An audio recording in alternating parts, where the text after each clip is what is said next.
Want to know how to turn off your active status in Messenger? So in this video, I'm going to show you an easy step-by-step guide on how you can easily turn off active status in your Messenger application. So it's super simple and under a minute. So let's get straight to it. Now, first things first, simply open up your Messenger application right here and you should be provided with chats. So on the bottom right side, you should be seeing something known as the menu. It should be in the three hamburger icon, so you can just simply select it. So once this will get menu, on top you should be seeing settings as well. So you can just simply select settings.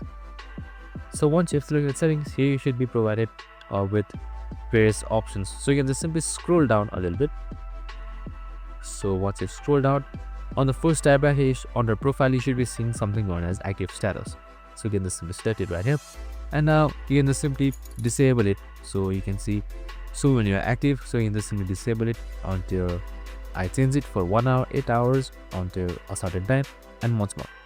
So once you have done this, simply select pause and there you go. Your active status has been successfully turned off. And that's it. I hope this video helped.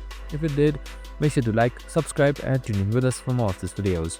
Have a good day and see you in the next one.